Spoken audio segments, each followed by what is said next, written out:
Este podcast ha sido creado por Sostenibilidad Activa en colaboración con Mundo Ejecutivo. Hola a todos, bienvenidos a un episodio más de Speak ESG Podcast. El día de hoy tenemos el gusto de recibir a Esteban Guzmán, que es el vicepresidente de Ambio y el fundador de ISOI. Ahorita nos vas a platicar de qué se trata esto, pero lo que podemos decir es que tenemos aquí a uno de los actores clave de los bioplásticos en México. Nos da mucho gusto que estés aquí, Esteban. Muchas gracias por venir. Muchísimas gracias, qué gusto estar con ustedes. Y pues empezamos con la pregunta más importante, que nos explicaras un poquito qué son los bioplásticos. Claro que sí. Para mí los bioplásticos representan una oportunidad muy interesante de transicionar de los materiales que usamos todos los días. Ya conocemos muchos los plásticos normales, han estado por décadas. Sabemos qué pasa cuando los usamos, qué pasa cuando los desechamos, porque seguimos viendo mucho de ellos alrededor de nosotros, incluso después que los dejamos de usar. Y los bioplásticos nos proponen una alternativa muy sustentable a ellos, nos proponen una alternativa de poder usar materiales que están hechos de recursos naturales y que después de su uso van a poder regresar a la naturaleza. Hay dos definiciones muy importantes dentro de los bioplásticos y uno es justo eso, de dónde viene, que a eso le referimos un bioplástico biobasado, si viene de la naturaleza, y luego que sea biodegradable, ¿verdad? Que es qué pasa y a dónde se va. Eso implicaría un bioplástico biodegradable, tiene estas propiedades que van a permitir que después de su uso se descomponga los componentes básicos que la naturaleza los puede volver a integrar a sus ciclos. ¿De qué están hechos? Los bioplásticos pueden estar hechos de muchas cosas y eso para mí es una de las cosas más interesantes porque nos permite voltear a ver mucho de lo que tenemos alrededor y ponernos creativos y explorar. Sin embargo, las materias primas que más se usan para hacer bioplásticos puede ser la caña de azúcar, puede ser las féculas de maíz o fécula de papa, también sirven mucho las fibras, incluso las fibras del agave, fibras de piña. Entonces, diferentes países pueden hacer diferentes bioplásticos con los diferentes residuos De su industria claro. agroindustrial. Aquí en México lo que más nos sirve y lo que más hemos usado es principalmente el PLA, que es un biopolímero que viene de la caña de azúcar y también mucho. Ajá, justo iba a preguntar si el maíz tenía que ver ahí. Oye, porque uno piensa en bioplásticos, ¿no? Y inteligentemente las industrias del plástico empezaron a pintar los plásticos de café, ¿no? Si vas ahora a comprarte unos esquites y te dan un vaso de unicel pintado de café, no es un bioplástico, ¿no? Eso no es biodegradable. Y es muy interesante porque eso nos habla de cómo ya empiezan las industrias a darse cuenta que a la gente eso le empieza a importar. Entonces deciden pintarlo de café. Pero tú y tus socios plantean como generar una asociación que realmente impulse la regulación de lo que es un bioplástico y construir el puente para que las personas lo integren a su cotidiano. Cuéntanos un poco de esto. Sí, desde el año 2021 varias personas interesadas en el gremio decidimos cofundar la Asociación Mexicana de Bioplásticos, que es la AMBIO, y ha sido una pieza clave porque lo que buscamos desde la asociación es poder integrar a la cadena de valor de los bioplásticos para promover las buenas prácticas y también promover buena política pública. La política pública al final lo que se convierte son en las reglas del juego y queremos un juego sano, queremos un juego que promueva la sustentabilidad, que promueva la trazabilidad y buenos materiales seguros para que los y las mexicanos puedan usarlos diariamente. Porque sí es una pena ver productos disfrazados de sustentables cuando en realidad no lo son. Eso solo puede venir al perjuicio del consumidor. Entonces, como asociación buscamos hacer esa educación ambiental, hacer esa promoción de buenas prácticas industriales, hacer la promoción y divulgación de buena política pública para que la industria de los bioplásticos pueda alcanzar el potencial. Si a la industria de los bioplásticos en México le va bien, a México le va a ir muy bien. Claro, porque aparte estás transformando. Y, o sea, desde tu experiencia técnica, ¿tú qué ves que sí puedes solucionar los bioplásticos y qué no? Muy buena porque los bioplásticos nos abren una oportunidad de innovación enorme y nos empezamos a topar con varios tipos de productos y tenemos que empezar a aprender más de qué es lo que está atrás de todo ello. Entonces, hoy estamos parados en un punto de mucho avance donde hemos desarrollado aplicaciones, desarrollado como industria, que no existían hace mucho tiempo. Eh, los plásticos de un solo uso, eso ya los tenemos bastante bien solucionados, las bolsas, los cubiertos, los vasitos, los popotes, pero ahora estamos empezando a entrar en aplicaciones más técnicas que tienen requerimientos específicos. Ahora ya existen soluciones muy buenas para empaque de alimentos, ¿verdad? Que eso tiene un tema interesantísimo, porque los alimentos tienen que mantenerse frescos, tienen que mantenerse bonitos, tienen que mantenerse en buen estado para que al consumidor lleguen bien. Entonces, en México el tema de empaque de alimentos es muy importante. ¿Por qué? Pues uno, porque México produce muchos alimentos de muy buena calidad y nunca vamos a querer sacrificar la calidad de esos alimentos por el empaque. Entonces eso sí nos pone una barra alta de desarrollo y de innovación que tenemos que alcanzar del lado de los biopolímeros. Afortunadamente, México es un mercado donde sí la oportunidad es buena, entonces podemos traer las mejores tecnologías y traer a esas mentes que han hecho y muchas innovaciones a trabajar en los casos específicos aquí en México. No solo la parte de productos frescos, que además mucho se queda acá, pero además mucho se exporta, ¿verdad? Entonces Estados Unidos compra mucho producto fresco mexicano y entonces ahí nos hacemos la pregunta, ¿es el consumidor de Estados Unidos que está buscando espárragos o arugula orgánica hecha en México y necesita un empaque sustentable, tiene que poderlo conseguir, de hecho, todo acá? Y por otro lado, ya está una parte más industrial. Ahorita hemos visto muchos avances muy buenos, por ejemplo, en el espacio de impresión 3D. ¿Verdad? Que la parte de impresión 3D pues trae en sí una propuesta única de manufactura digital que va a permitir descentralizar la producción de partes industriales para industrias como la aeroespacial o la automotriz o lo que queramos. O sea, tú estás hablando que a lo mejor, hablando del ámbito agropecuario, van a tener los productores oportunidad de poder imprimir sus propios, en 3D, sus propios empaques para poder exportar? Pues la mayoría de lo agropecuario, o en particular los frescos, por ejemplo, y las frutas y verduras, se empaca mucho en empaque flexible. Entonces eso no necesita ser impreso. Pero ahí lo que vemos es cómo ya los bioplásticos como bloques ya tienen mucho de esta funcionalidad y nos permite una diversificación a muchas aplicaciones. Y ese es un rol que nosotros queremos llenar como asociación, es industrias y segmentos y nichos que estén interesados en integrar materiales más sustentables, que se puedan acercar con nosotros y nosotros orientarlos. Y es que, como tú dices, o sea, el plástico hay que voltear a ver, ¿no? Todo, o sea, hay plástico en todos lados, ¿no? Exacto. Qué interesante sería que las cámaras después volvieran a la naturaleza, ¿no?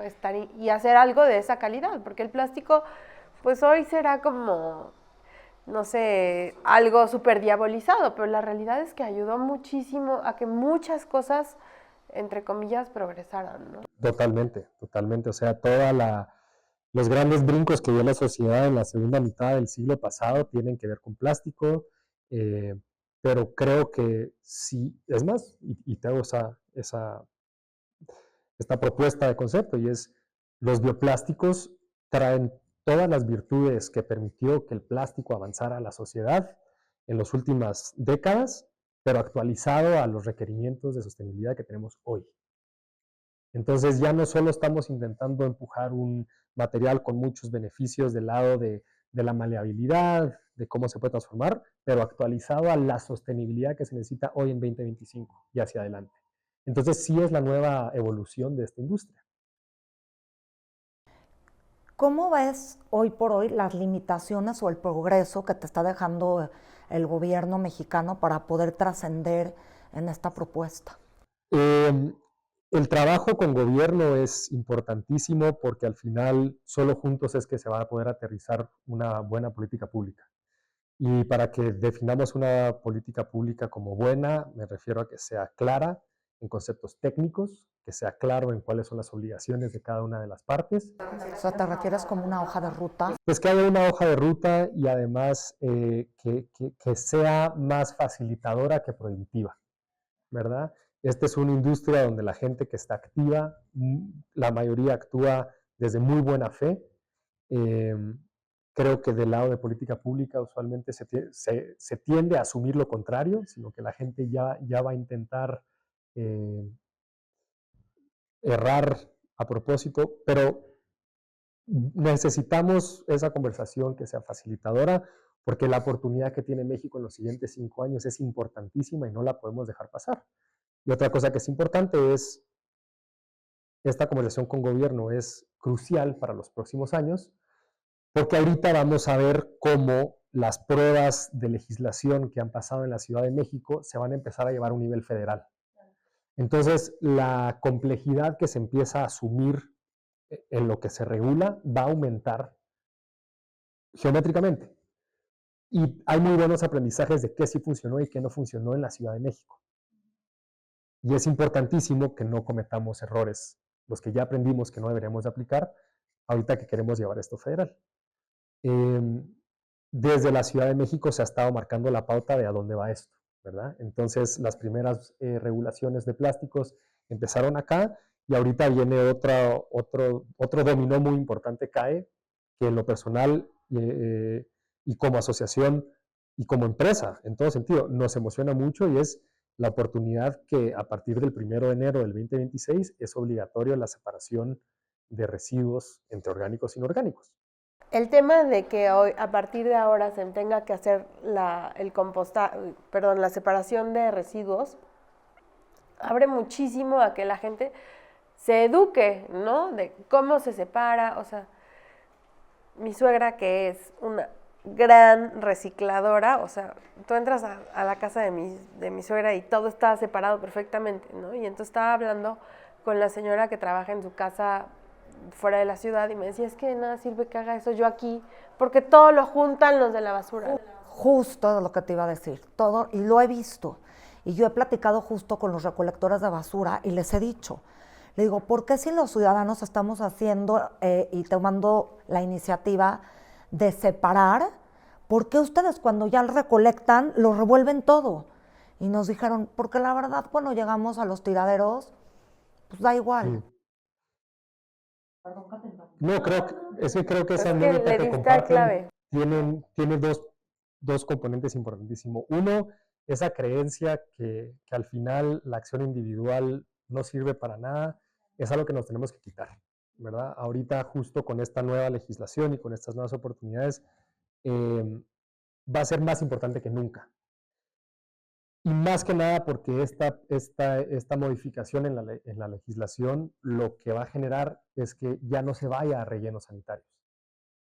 No queremos los rellenos sanitarios. Ahorita la Ciudad de México, es más, desde hace muchos años ya no tiene Ya no aguanta. Ya no tiene rellenos Claro. sanitarios, los que existen son clandestinos y no deberían de existir. Y entonces hay una sobredependencia en los rellenos sanitarios del Estado de México y de Morelos. Y transportar basura de aquí al Estado de México o de aquí a Morelos cuesta muchísimo dinero del erario público. Entonces lo que queremos es que haya una buena separación de residuos, porque aquí mismo en la Ciudad de México se le puede dar el cierre a la fracción orgánica, a las cascaritas de huevo, a lo que sobró de la papaya, a lo que sobró del café, a todo eso aquí en la Ciudad de México existen plantas de composta donde podemos agarrar eso que mientras se mezcle con otras cosas sí es basura, pero si lo mantenemos separado tiene un potencial como recurso enorme, porque esos mismos desperdicios de alimento, si se van a una planta de composta, se convierten en abono. Y el abono es importante porque en la Ciudad de México sigue siendo un lugar donde hay mucho campo agrícola. Entonces ahí está Milpa Alta, ahí está Xochimilco. ¿Y cómo le haces para que tu abono llegue a esos lugares? Pues más que nada, como ciudadano individual, lo que nos toca y lo que nos tocará es hacer la separación correcta entre orgánicos e inorgánicos, ¿verdad? Ese orgánico idealmente va a llegar a una planta de composta como la de Bordo Poniente, que es la planta de composta que opera Secretaría de Obras y está pegadito al aeropuerto de la Ciudad de México. Es más, probablemente a veces tal vez Medio alguno que de los... llega el Sí, olor. se siente un poquito como que huele a cebollita pasada o algo así, pues puede ser que estén botando una camionada nueva que viene de la central de abastos. A veces de ahí viene el olor. Esa misma composta, entre más limpios sea los desperdicios de alimentos que reciba, mejor la calidad de composta que puede. Que justo mi marido es un dictador de la composta, ¿no? Y entonces me dice como que no, o sea, no puede irse la cáscara, si ya tocó algo el aceite, si por azares del destino una cáscara de plátano se manchó de aceite, no entra a la composta. ¿Eso es falso? Entonces, Pues hay ciertas prácticas que le gusta mucho, o sea, hay ciertas prácticas importantes que van a procurar que el residuo orgánico llegue lo más limpio posible. Y como o sea, como regla de dedo, entre más limpio lo que se reciba, más limpio lo que sale. Pero si fuéramos ahorita, nos subiéramos al coche y nos vamos a bordo poniente, pues lo que veríamos es que en general hay contaminación cruzada. Llegan muchos plásticos. ¿Y cuáles son los plásticos que llegan? Pues los plásticos que están en contacto con los alimentos. Entonces, por eso hace mucho sentido que los bioplásticos compostables, una de sus primeras áreas de enfoque, sea reemplazar a los plásticos que están en contacto con los alimentos. Y por eso hace sentido también la parte del empaque para frutas y verduras, ¿verdad? Empaque para frutas y verduras, las stickers de las frutas, el empaque de las papitas o el empaque de estas cosas, porque al final, incluso, si un plástico viene contaminado de alimentos, pues tampoco se puede reciclar del otro lado. Igual que un plástico no debería llegar con la comida porque no se va a compostar, un plástico no debería estar contaminado de comida porque no se puede reciclar. Entonces ahí es que nos sirve que hacemos esta separación entre lo que va para acá y lo que va para acá. sí, no, es que justo estaba yo pensando en que recibimos aquí a la cabeza de PepsiCo Bebidas en Latinoamérica y nos estaba hablando del tema del plástico y cómo ahí cambió un poco mi percepción de cómo sí en México se recicla el plástico, ¿no? Porque tiene algunos números. Me encantaría conocer tú qué piensas, porque él nos daba algunos datos de que era súper importante que se separara el plástico porque los reciclaban las personas que recogían la basura y por lo tanto les daba ingresos a ellos, ¿no? Y que, bueno. Y que había todo un impacto social dentro de las comunidades. Hay cadenas sociales que dependen de la separación y el reciclaje del plástico y creo que incluso es un sector que es bastante vulnerable, entonces está expuesto a realidades bastante fuertes, entonces creo que es bueno que se considere desde los corporativos la inclusión de estos grupos de interés, pero no me atrevería a decir que porque se recicla el PET, que podemos decir que en México se recicla todo el plástico. Sí, no es una solución. Porque además tipos de plástico hay muchísimos. Y entonces ahí es que también nos topamos que a los ojos de un pepenador, de alguien que se dedique a la recolección y separación de residuos, pues por ejemplo no tiene el mismo valor una botella de PET que era de una gaseosa que esté vacía que una bolsita de papitas fritas que esté vacía. Porque al final a ellos incluso les pagan por peso. Entonces, ¿cuántas botellas tienen que juntar para llegar a 1 kilo? ¿Contra cuántas bolsitas tendrían que juntar para llegar a 1 kilo? Entonces, hay ciertos residuos que ya son valorizados y hay ciertos residuos que tienen el potencial de ser valorizables. El plástico, el PET, ya está de este lado, ya está valorizado, igual que el aluminio, igual que el vidrio, igual que el cartón. Pero cuando volteamos a ver al otro lado, y por eso es que nos gusta a nosotros tanto el tema del orgánico. O sea, si vemos proporcionalmente qué es lo que generamos, podríamos decir, el dato es 48%, pero la mitad de lo que generamos como sociedad es residuo orgánico. ¿Y eso qué? Pues eso tiene un potencial enorme. ¿Qué pasa si toda esa parte la separáramos limpia? Pues entonces nos empieza a generar muchas oportunidades para generar mucho bienestar. Pero ahora que lo pienso, no sé cuál sea tu perspectiva, pero ahora que lo pienso yo, siguiendo un poco la lógica de que 48% de lo que producimos es basura, como te decía, mi marido es un dictador de la composta, entonces de repente teníamos, ya ahorita ha habido cambios, entonces ya no tenemos la composta que teníamos, pero teníamos un montón de tierra, ¿no?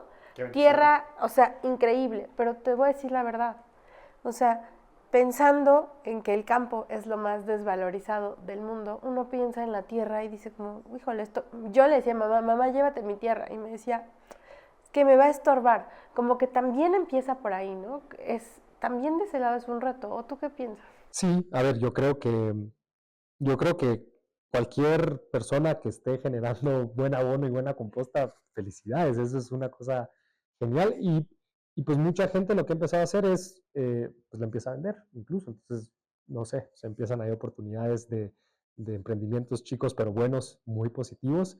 Eso también es lo que ha llevado a que luego se organizan un poco más como comunidades, más que solo como casas, para empezar a hacer tal vez algunos jardines de la comunidad, y ahí ese es el uso que se le da.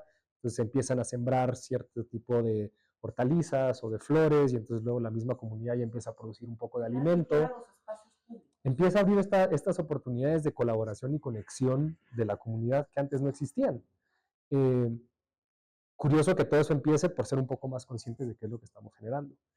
Pero sí, estoy de acuerdo. O sea, al final, si ustedes, y felicidades, estén generando mucha composta, sí tiene un tema que la composta es voluminosa, ¿verdad? Entonces darle un manejo se puede volver un poco complicado, pero happy problems, diría yo, a esa situación. Y al final siempre hay oportunidades para es más, le doy la vuelta a esa idea. Hay mucha demanda por buena composta, porque la alternativa de no usar un abono natural de buena calidad es seguirle inyectando agroquímicos al suelo. Y eso ya vimos dónde nos tiene a nivel suelo. Yo te quería preguntar algo. Sé que eres especialista en bioeconomía.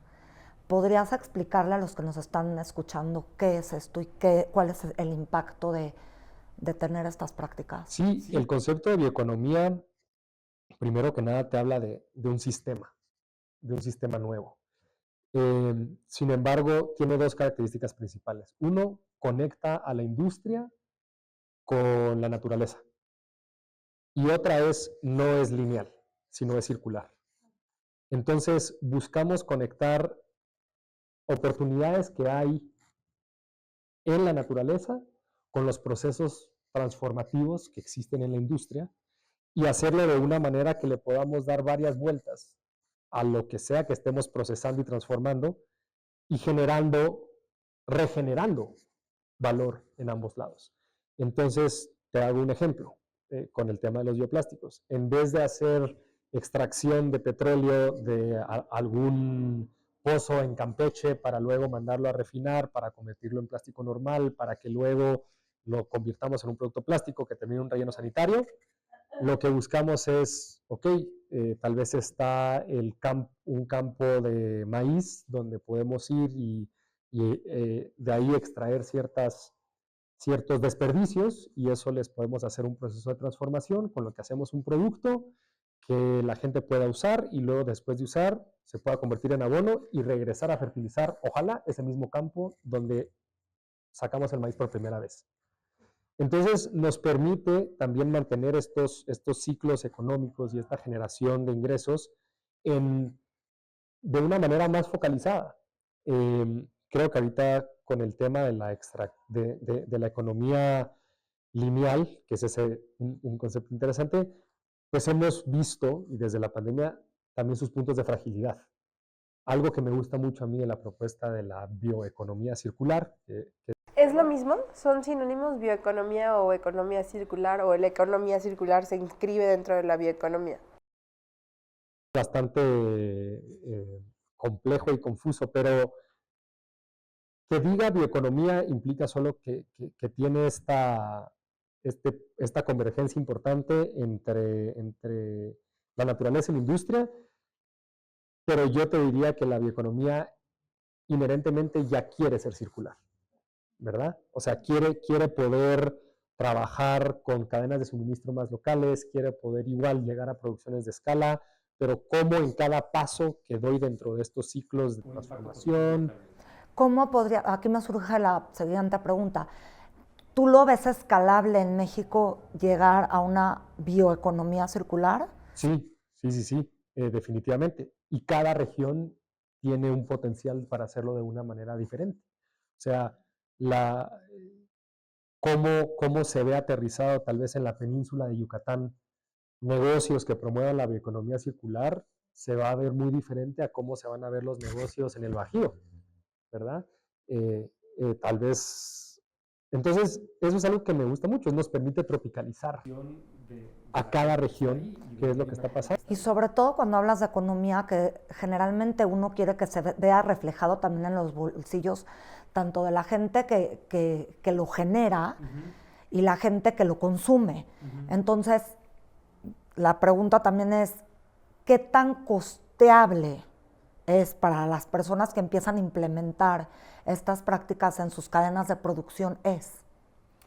Porque generalmente se tiene una percepción de que todo lo que es sustentable y sostenible es caro. Y tú ahorita, durante toda esta conversación, nos has dicho que tiene un valor ni siquiera a corto plazo, a la verdad a corto plazo, muy sustancial. Sí, sí lo tiene. Pues yo creo que ahí es importante entender, uno, cómo cada persona percibe, o sea, cómo cada industria percibe el valor que recibe. Creo que con todas estas pláticas y estos temas de sostenibilidad nos han abierto los ojos a que tenemos que abrir nuestra percepción y considerar los diferentes lugares donde generamos un valor positivo. Pero sí hay muy buena rentabilidad dentro de la sostenibilidad. Existe el reto que la sostenibilidad implica hacer cosas diferentes de como se han hecho tradicionalmente. Y usualmente en ese ajuste de hacer una cosa diferente, pues puede haber algo de fricción interna, ¿no? Y que viene con la naturaleza humana de la resistencia al cambio. Sin embargo, si no asumimos estas curvas de aprendizaje ahorita y si no hacemos algo sobre esa resistencia al cambio, entonces van a resultar escenarios donde los negocios son incluso menos resilientes. O sea, la sostenibilidad da mucho valor en la resiliencia a un negocio. ¿En qué pasa si hay una disrupción? Es que es justo lo que los empresarios no están viendo. O sea, a la larga esto les va a salir, si no se adaptan a todos estos cambios, porque estamos en un proceso de adaptación, sin duda, como bien lo mencionaste, vamos a tener que ser resilientes, irnos adaptando. Esto les va a generar costos mucho mayores que los que ahorita están evitando. Pues entonces, en lo personal, como empresario, quisiera hacer un llamado a los y las demás empresarios que esta es una oportunidad increíble, oportunidad para liderar. Afortunadamente ya no estamos donde estábamos hace muchos años, donde no existía el conocimiento necesario para poder ejecutar estos planes. Ya existen, ya hay buenos planes, ya hay buenas líneas que seguir. Entonces nos va a traer una oportunidad para poder ser todavía más creativos con nuestros negocios, pero asegurarnos que puedan ser sustentables a través del tiempo, teniendo un impacto desde hoy. Entonces, más que un reto en sí, yo veo una increíble oportunidad y por eso, junto con las personas que compartimos estas creencias, todos los días trabajamos sobre esta línea, ¿verdad? Fuera del aire, ya para cerrar, pero fuera del aire estaba celebrando mucho el hecho de que las empresas de los bioplásticos se unieran en asociación para empujar la política pública, porque si no está escrito en la ley, sí hay cosas que están escritas en la ley y no se aplican, ¿no? Ahora, o sea, menos si no está escrito y se deja a la deriva, ¿no? Entonces, bravo por Ambio, creo que está increíble que eso exista, pero me estabas diciendo también que uno de los grandes retos es el tema de la burocracia, ¿no? Que México se enfrenta a un reto, sí, a pesar de que esta administración pareciera ser pro todos estos temas, que se están enfrentando con un tema de burocracia muy duro. ¿Nos puedes platicar un poco más de eso? Sí, ahorita están pasando ciertas modificaciones legislativas muy importantes y yo creo que México es un país que tiene una increíble oportunidad por la magnitud de industria y de mercado que es, pero las reglas del juego van a definir cuál es también el resultado del juego, ¿no? Entonces, es importante que tengamos no confundir la complejidad burocrática con el avance legislativo, por decirlo de alguna manera. Necesitamos legislación que nos facilite, que nos impulse. Eso es como asociación. Buscamos integrar la voz de la cadena de valor para que ninguna empresa se sienta que está solita en el espacio flotando y que nadie lo escucha. Se puede unir con nosotros y ahí integramos esa voz para darle la dirección a esta conversación tan importante. Entonces somos muy activos del lado de política pública y igual que del lado comercial industrial estamos muy en contra del greenwashing, del lado de política pública hacemos muchos esfuerzos para intentar remover capas de burocracia y llegar a la legislación que verdaderamente es efectiva. Claro, y es que ya, o sea, en este tema ya no hay tiempo de llenar el formato no sé qué, o sea, como ya no hay chance, está, pues esto está calentándose, literal. Sí. Ya no hay chance de perdernos ahí, ¿no? Y pues allá, sí, o sea, cosas sencillas, es cada vez que, si avanzamos rápido y contundentemente hacia estas resoluciones que nos agilicen, pues entonces ese tiempo que ahorremos es tiempo donde no van a estar llegando camionadas de residuos mixtos y de basura a rellenos sanitarios por todos lados, sino van a estar llegando cosas buenas a donde tienen que llegar y buenos productos a las manos de los mexicanos.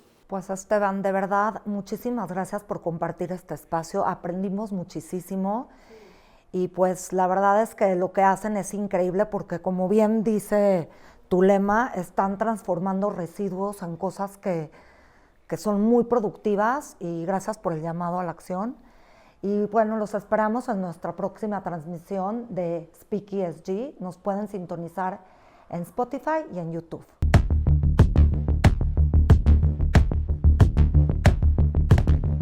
Este podcast ha sido creado por Sostenibilidad Activa en colaboración con Mundo Ejecutivo.